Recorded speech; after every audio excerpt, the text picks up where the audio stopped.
आदरणीय पवारसाहेब आणि मी आम्ही दोघंही स्वतः काल प्रवीण दादांशी बोललो।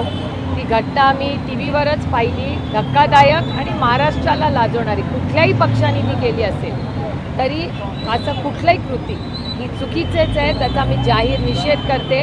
मी सातत्याने त्यांच्याशी बोलते आहे, कालही बोलले। तिथले SP जे आहेत कुलकर्णी त्यांनाही काल संध्याकाळी ही बातमी आल्यानंतर फोन घेऊन केला, त्याच्याकडून माहिती घेतली मी स्वतः आणि आपण आता अपेक्षा करूया की त्यांना न्याय मिळेल। अशा कुठल्याही कृतीचं मी जाहीर निषेध करते आणि असं करून ज्याची गुन्हेगारी पार्श्वभूमी आहे ह्याच्यावर अजूनही ॲक्शन होत नाही हे धक्कादायक आहे आणि सुसंस्कृत महाराष्ट्राला लाजवणार आहे।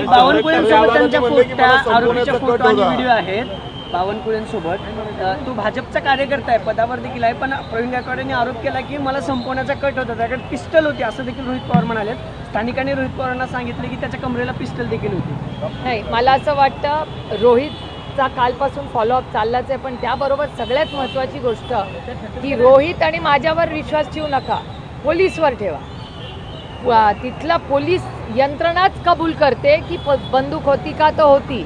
म्हणजे मी आणि रोहित विरोधक आहोत म्हणून आम्ही कुठलाही आरोप करत नाही, आम्ही वास्तव सांगतोय की त्यांच्याकडे पिस्तूल होती का होती असं पोलीस यंत्रणा म्हणते।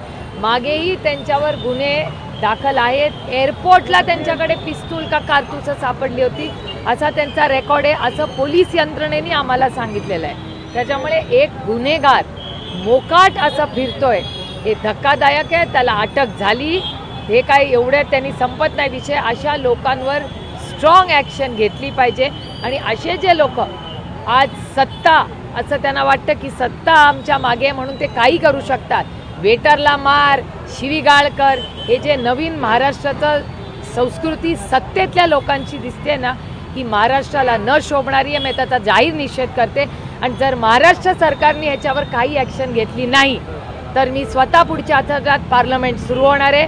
मी हे सगळे महाराष्ट्राचे इश्यूज, महाराष्ट्रात न्याय मिळत नाही म्हणून दिल्ली दरबारी मला हे मांडावे लागतील जर महाराष्ट्र सरकारने न्याय दिला नाही तर।